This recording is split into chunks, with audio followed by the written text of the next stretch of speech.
Listo. Buenas tardes a todos los presentes. Mi persona, Ángela, les va a explicar un poquito sobre el concepto de qué es la ley. Bueno, la ley es la regla obligatoria, la cual es creada y emanada por el Poder Legislativo. ¿Qué es el Poder Legislativo? El Poder Legislativo, como bien sabemos, está conformado por los congresistas, ¿cierto? ¿Cuál es la intención? Pues la intención es regular la conducta humana, que más adelante les voy a explicar qué es regular, ¿no? ¿Qué es regular la conducta humana? Si podemos ver en la presentación hay como un triángulo. Dato muy importante, este triangulito, como lo vemos, se llama la pirámide de Kelsen. ¿Por qué se llama así? Tiene el nombre del jurista quien la ha creado, que se llama Kelsen. La creó dividiéndolo por su orden jerárquico. Como vemos, en la cima está la Constitución, abajo están las leyes, están los reglamentos y por último están los testamentos. Si bien sabemos, los testamentos también vienen a ser leyes, pero ahora lo que más nos importa acá es lo que está en la cima, que es la Constitución. La Constitución es la más importante porque es ahí donde emanan nuestros derechos, es la ley de leyes, no puede ser contradicha por ninguna otra ley. Como bien sabemos, en la Constitución vamos a encontrar los derechos fundamentales. ¿Por qué son los derechos fundamentales? Pues porque estos derechos son muy importantes para nosotros. En ahí vamos a ver como en el artículo 2 de la Constitución, en los incisos que ahorita les voy a presentar, los siguientes derechos. Inciso 1, tenemos derecho a la vida. Inciso 2, tenemos derecho a la igualdad ante la ley. Inciso 3, a la libertad de conciencia y de elegir nuestra religión. Es muy importante que nosotros sepamos esto sobre nuestros derechos que están en la Constitución Política del Perú, puesto que nadie puede obligarte a hacer cosas que tú no quieres. Esto, de lo contrario, ya estaría infringiendo un delito y esto ya sería por el ámbito penal. Y bueno, ahora como características de la ley vemos que es obligatoria. ¿Por qué es obligatoria? Porque digamos si yo tengo derecho a la vida, no significa que otra persona no va a tener derecho a la vida. Todos tenemos los mismos derechos, puesto que la Constitución está establecida para todos los peruanos. Ahora, ¿por qué nos dice el orden social? Pues porque las leyes están estipuladas y creadas para que nosotras lo podamos ver de una manera que vamos a tener un orden social, ¿no? Vamos a estar organizados con estas leyes porque sabemos que de no cumplirlas estaríamos infringiendo dichas leyes y estaríamos cometiendo delitos. Ahora, ¿por qué dice que es de carácter normativo? Pues porque todas las leyes nosotros las debemos cumplir. Es como una norma jurídica que vamos a cumplirla. Siguiente diapositiva, por favor. Ya. ¿Cuál es la importancia de la ley? Sí, yo ya les estaba diciendo que gracias a las leyes, a la Constitución, que es la ley más importante, tenemos derechos, que es derecho a la vida y los derechos así que les estaba mencionando. ¿Ustedes por qué creen que es tan importante? Pues les voy a explicar un poquito más del concepto. La importancia de la ley radica en la regulación de la conducta humana. O sea que nosotros vamos a cumplir estas leyes para vivir de una manera organizada. Como dice, organiza las actividades y el comportamiento de las personas, a la vez que nos permite ejercer nuestra libertad con el reconocimiento previo de nuestros derechos y obligaciones. Así como les estaba mencionando los derechos que tenemos, nosotros también tenemos obligaciones que cumplir, ¿cierto? Para finalizar con mi parte, les quiero mencionar una frase, la cual está en la pantalla, que dice: el respeto a la ley es imprescindible para la pacífica convivencia en la sociedad. Gracias. A continuación, mi compañero Rodrigo continuará con la exposición.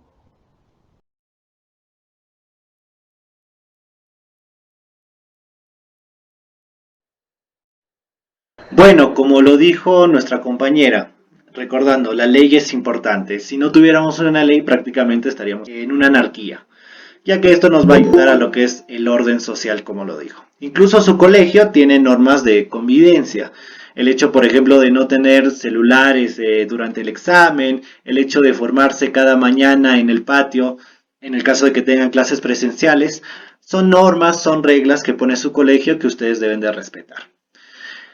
Entonces tenemos que hablar sobre la disposición y la norma jurídica y aprender a diferenciar entre estas dos. La disposición es una parte de un texto por interpretar, mientras que la norma es una parte de un texto ya interpretado. ¿Cómo así?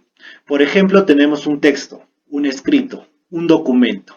En sí podemos tener un enunciado en su forma más básica. Teniendo en cuenta, por ejemplo, sus estudios de gramática o sus estudios de comunicación, es a lo que llamamos una oración, una frase, un enunciado. Tiene sujeto, tiene predicado, tiene verbo, etc. Es lo más simple, es la base de esa oración. Pero cuando nosotros la interpretamos, le damos un significado, un valor, algo que, ¿cómo lo entendemos? Por ejemplo, si yo ahorita les digo a ustedes que a mí me gustan las fresas, prácticamente ustedes inconscientemente lo que van a hacer es interpretar mis palabras y van a decir, ah ya, a Rodrigo le gusta comer fresas. O es posible que su fruta favorita sean las fresas. A pesar de que yo no haya dicho que eran mi fruta preferida, o a pesar de que yo no había dicho que las como, ustedes ya han interpretado esas ideas inconscientemente. Entonces prácticamente a eso se refiere esta diferencia.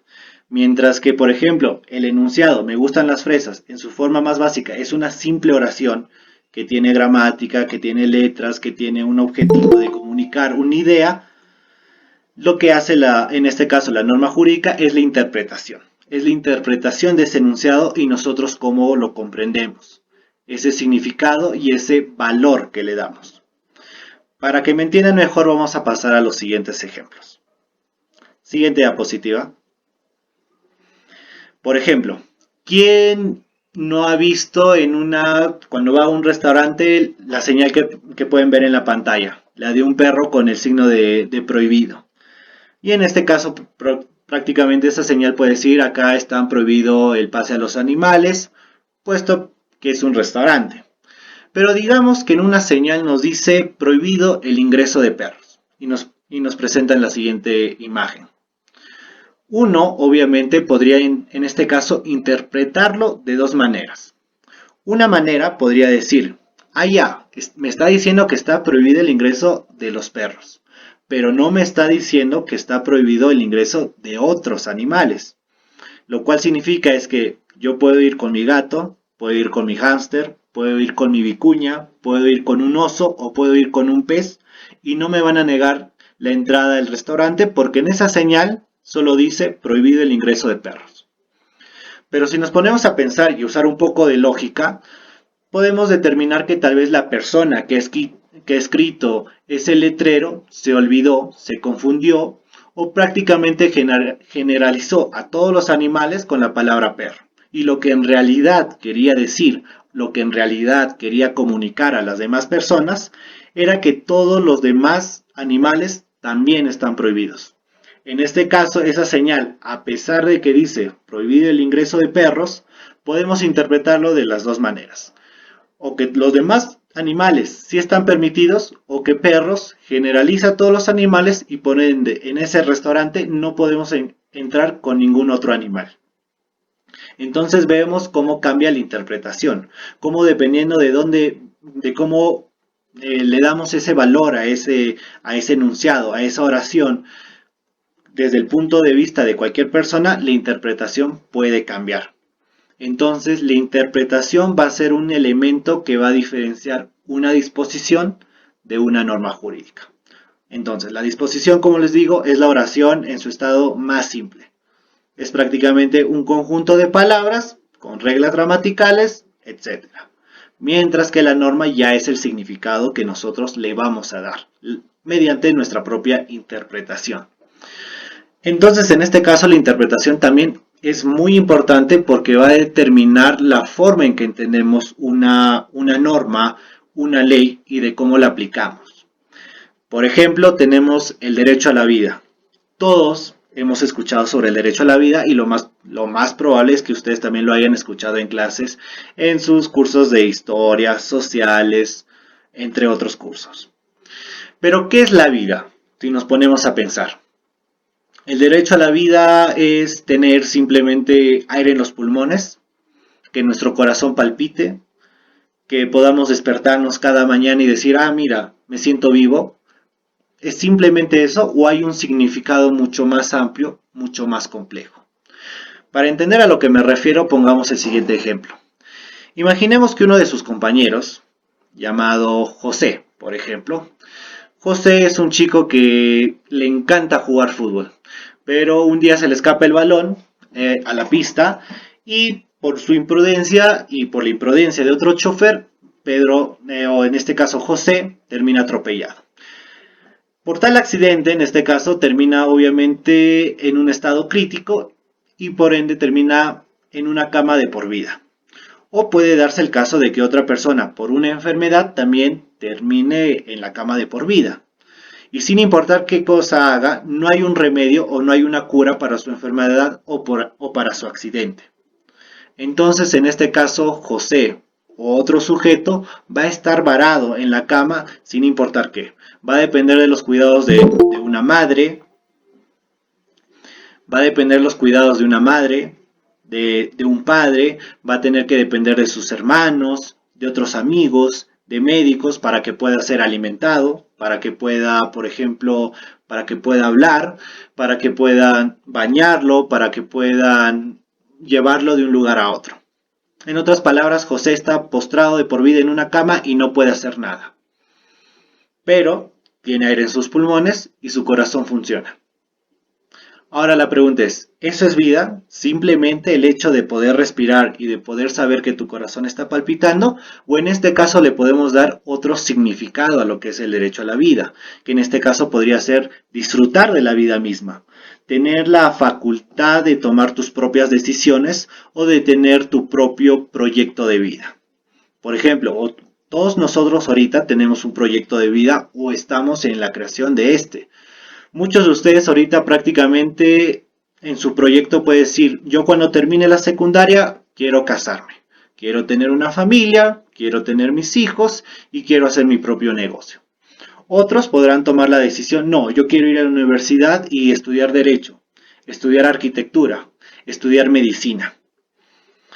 Otros están haciendo planes incluso para mañana o incluso para después de esta exposición. Pucha, cuando termine esta exposición voy a ir con mis amigos a jugarme una pichanguita. O mañana voy a ir al cine con mi enamorada. Entonces, esos planes que nosotros hacemos, o en este caso, un proyecto de vida, que es determinar qué queremos hacer con nuestra vida y que solo nosotros podemos determinar esas propias decisiones, eso, por ejemplo, es lo que algunos autores lo llaman vida. Entonces, en este caso, la interpretación nos da dos diferentes significados o dos diferentes valores que le damos al derecho a la vida. Mientras que unos dicen que vida es el simplemente hecho de respirar y de que tu corazón palpite, otros dicen que es mucho más complejo que eso, que es tomar decisiones, disfrutar de esta misma y tener un proyecto de vida que tú mismo puedas crear. Entonces, volviendo al ejemplo de José, José ha sido, por ejemplo, por un accidente o por una enfermedad desde pequeño puede quedar postrado en la cama de por vida. No hay una cura no hay una cura o no hay una manera de que éste pueda recuperar la movilidad o de que pueda hablar o de que pueda volver a lo que era su vida antes. Por ejemplo, un caso que tenemos acá en el Perú es el de Ana Estrada. ¿Qué le pasó a Ana Estrada? Ella nació con una enfermedad que lamentablemente fue empeorando mediante cumplía más años y en este caso terminó postrada en una cama. Y no existe una cura que repare eso. Entonces prácticamente Ana Estrada está dependiendo de su familia, de que su mamá la alimente, de que la limpie, de que la bañe, de que sus hermanos siempre estén pendientes y cuidando todos sus gastos médicos, de que no se enferme, puesto que si se enferma prácticamente eso puede matarla o puede perjudicar fuertemente su salud. En este caso, Ana Estrada está luchando por lo que le den la eutanasia. Algunos tal vez no han escuchado la eutanasia, algunos sí, pero la eutanasia podemos determinarlo como la buena muerte.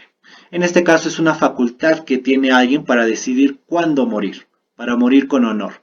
Esto con el objetivo de minimizar el sufrimiento. En el caso de Ana, al estar postrada y no tener una cura que, por ejemplo, que cure su enfermedad, en este caso quiere morir de una manera que se evite el sufrimiento, porque si sigue viviendo, mientras más años los pasen, su enfermedad se va agravando y por ende ella va a sentir más dolor. Entonces, por ejemplo, acá el Estado va a tener que interpretar de dos maneras el derecho a la vida. En nuestro presente caso, el Estado interpreta como el primer ejemplo, que el derecho a la vida es tener aire en sus pulmones y tener un corazón palpitante. Y por ende, a Ana Estrada le dicen no a la eutanasia. No podemos darte la facultad de poder morir honorablemente o cuando tú quieras para minimizar tu sufrimiento, porque como el derecho a la vida es que tú respires y que tengas tu corazón palpitante, no podemos ir contra ese derecho. Pero muy diferente sería que el Estado diga, ah no, el derecho a la vida es más complejo que eso. El derecho a la vida es que disfrutes, que tengas la facultad de decidir tus propias cosas. Entonces le preguntarían a Ana Estrada, ¿tú disfrutas de tu vida? ¿Puedes tomar tus decisiones? ¿Eres independiente o dependes de otras personas para hacer tu propia vida? En este caso Ana les dice, pues no disfruto de mi vida, no tengo la facultad de decisión y no puedo hacer las cosas que yo quiera o no puedo hacer un proyecto de vida sin depender de otros. En este caso, prácticamente ese derecho a la vida cobra un nuevo significado y puede hacer que el Estado le dé la eutanasia a Ana Estrada. Entonces acá tenemos esa gran diferencia, que la interpretación va a cambiar cómo vemos una norma, va a cambiar cómo la aplicamos. O sea, en otras palabras, la interpretación es sumamente importante para entender el derecho y para aplicarlo.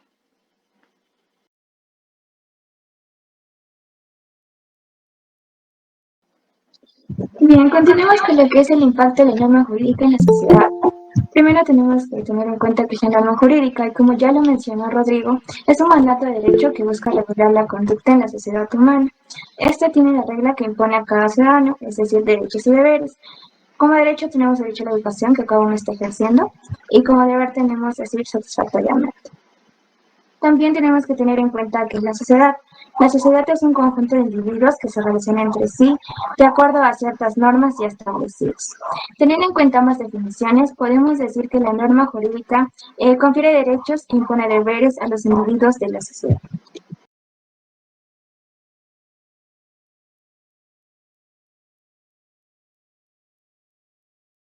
Hola chicos, buenas tardes, me presento. Mi nombre es Efraín Pérez Blancas, soy estudiante de la Facultad de Derecho de la Universidad Continental. Y continuando con la exposición, es importante que la comunidad conozca el sentido y dinámica de las disposiciones jurídicas como parte de un rol ciudadano. Considero que sí. Claro, obviamente con ciertas limitaciones. Es importante que todo ciudadano o toda persona conozca sus derechos. Como bien se ha señalado, el Estado es responsable de definir, comunicar sobre los derechos más importantes que tiene todo ciudadano. Y precisamente por ello, antes se estudiaba, o no sé si actualmente estudian, lo que es el curso de educación cívica en colegio, básicamente donde se desarrollan ciertas funciones generales sobre derechos fundamentales, algunos derechos, algunos deberes o algunas obligaciones. ¿Cuál es el cuerpo normativo por excelencia que se ha difundido o debe difundirse con mayor importancia? Es la Constitución política. Es por ello que la regulación del contenido de la Constitución tiene que ser con términos sencillos, con el cual el ciudadano estaría enterado del contenido de esta. Uno no puede reclamar algo que desconoce en la realidad. ¿Cómo tú podrías reclamar un derecho si tú no sabes si ese derecho realmente existe o ese derecho te alcance o no? Mínimamente, el ciudadano está obligado a conocer su Constitución. Bueno, como dijo mi compañero, es importante conocer el derecho porque ustedes ya van a entrar a una etapa de la adultez por el hecho de que ya van a tener un rol ciudadano, van a tener que tomar sus propias decisiones. Muchos de ustedes pronto ya van a tener la facultad de poder votar por el presidente, por los congresistas que ustedes desean. Entonces, más que eso, también es importante saber qué es la ley, como dijo nuestras compañeras, saber que la interpretación o cómo entendemos una norma puede hacer una gran diferencia en lo que es nuestro Estado. Entonces, en conclusión, ¿la ley es importante? Sí.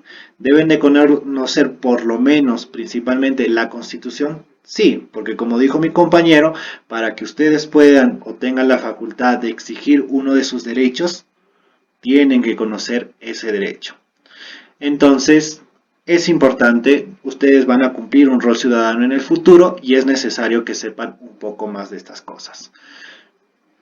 Eso sería la presentación, el final de la presentación. Agradecemos por su participación. No se vayan, vamos a tener una encuesta, una ronda de preguntas, les vamos a compartir dentro de un rato para ver si han entendido bien la presentación. Así que durante todo ese tiempo, si ustedes gustan, pueden hacer preguntas acerca del tema o una pregunta en específica que ustedes tengan, o si quieren nos pueden hacer preguntas acerca de la vida universitaria, si es que consideran que es necesario esto, puesto que como digo, algunos de ustedes ya están a pocos años o están a pocos meses de terminar su secundaria y obviamente van a tener que ingresar a lo que es la universidad.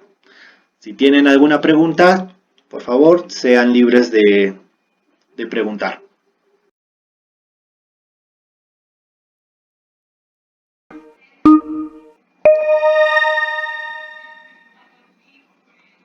La interpretación es importante en el derecho. Esa es la primera pregunta. Es algo que ya explicamos durante la exposición y en este caso la respuesta es verdadero. Muchos acá, la gran mayoría, ha acertado en su respuesta. La siguiente pregunta tiene que ver con la interpretación, como ya muchos se han dado cuenta.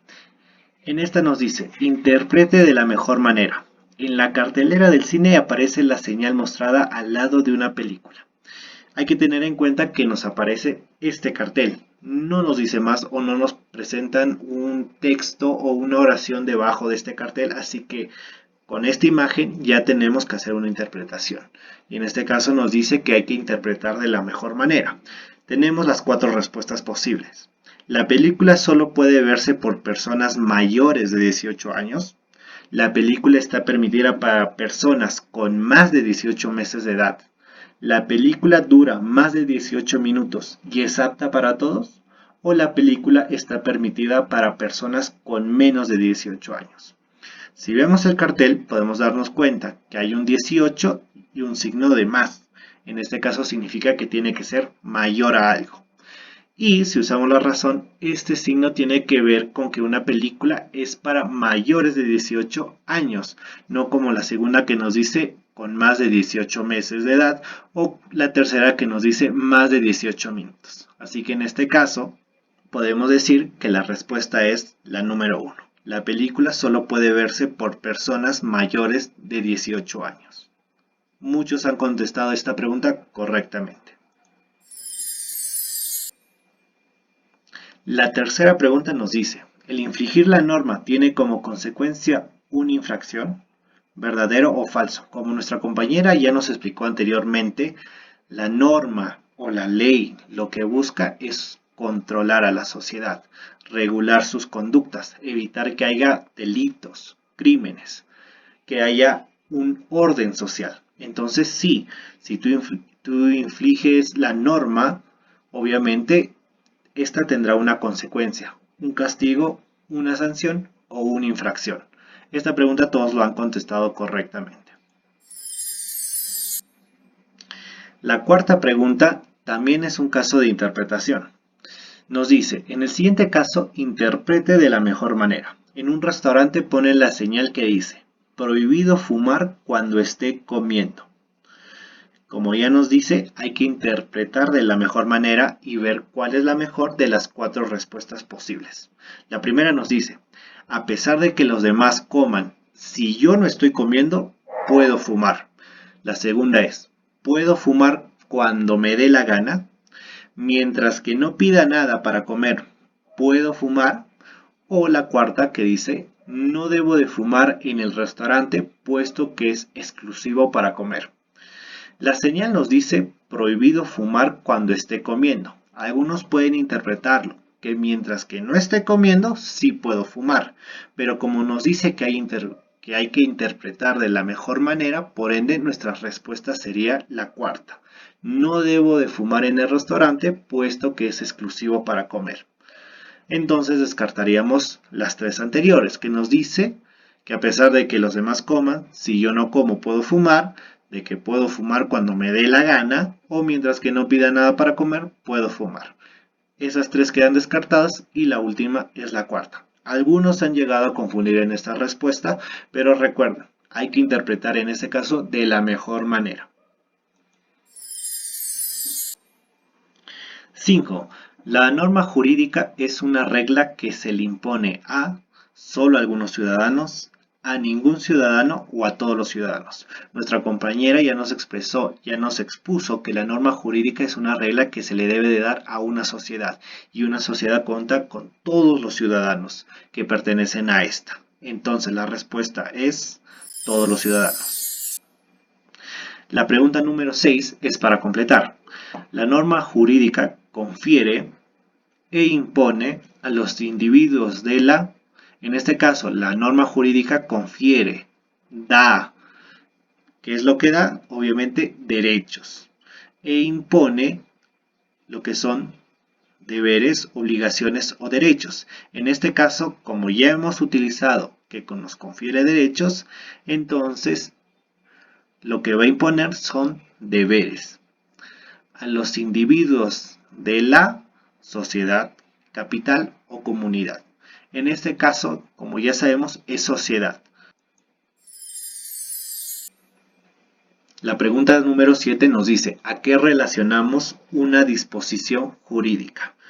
Como ya se expuso, sabemos que una disposición jurídica es un texto por interpretar, que aún no ha sido interpretado, mientras que la norma jurídica es un texto que ya se ha interpretado. Obviamente se ha presentado algunos ejemplos. En esta pregunta muchos han contestado bien. Uno que otro ha cometido un error y se ha confundido, pero la gran mayoría ha respondido correctamente, el cual es un texto por interpretar. 8. Según la exposición, ¿es necesario que la comunidad conozca más sobre leyes? Como ya dijeron nuestros compañeros, o como nuestro compañero Efraín, es muy importante que la comunidad conozca más sobre las leyes. Las leyes nos van a ayudar a tener un orden social, a controlar el comportamiento negativo de las personas y sobre todo a lo que es conseguir justicia. 9ª pregunta. Acerca de la interpretación. Algunos se han confundido, pero en esta pregunta hay dos respuestas correctas. Vamos a ver cuáles son. Su existencia es la diferencia entre una disposición y una norma. Toda norma solo se puede interpretar de una manera. Nos ayuda a entender y a cómo aplicar una norma. No produce ningún efecto en la norma. Como sabemos, la interpretación es importante, puesto que desde el punto de vista nos va a ayudar a entender y a saber cómo aplicar una norma. Entonces ya tenemos nuestra primera respuesta correcta. Ahora, ¿existe solo una manera de interpretar? La interpretación, como hemos dicho, va a variar dependiendo de qué persona lo vea, desde qué punto de vista. Así que por ende va a existir varias interpretaciones. Obviamente entonces descartamos lo que es la segunda. También la cuarta, puesto que la cuarta nos dice que no produce ningún efecto en la norma. Y como ya se dijo, sí produce un efecto. En este caso, la primera nos dice que su existencia es la diferencia entre una disposición y una norma. Sí, es correcto.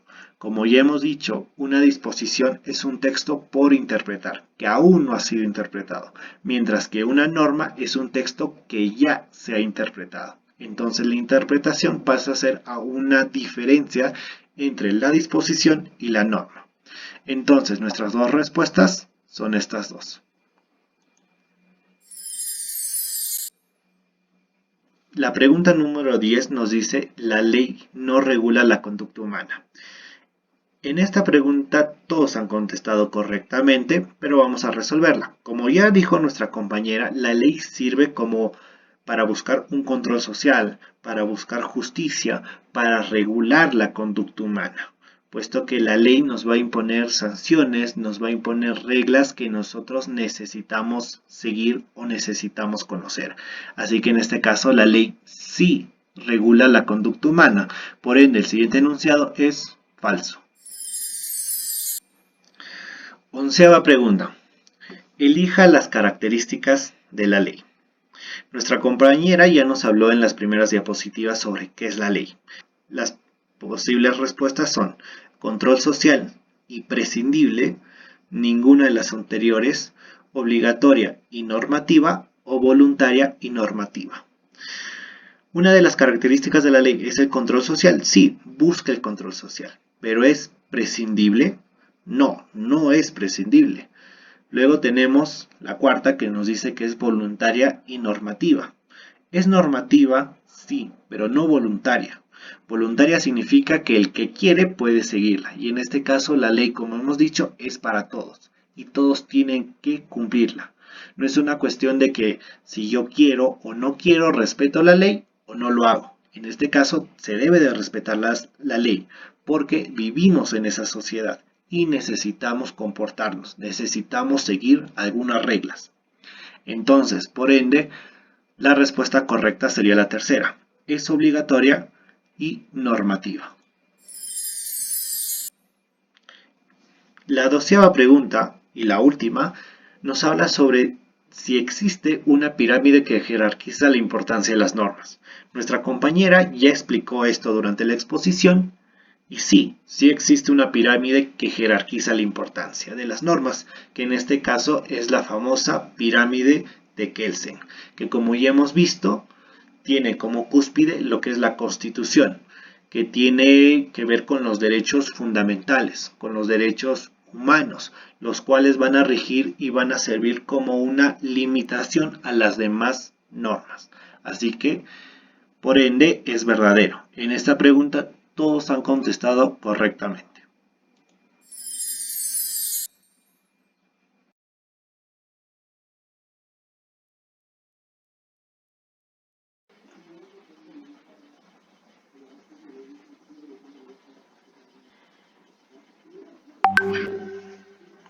Bueno chicos, en este caso ya terminó lo que es el juego.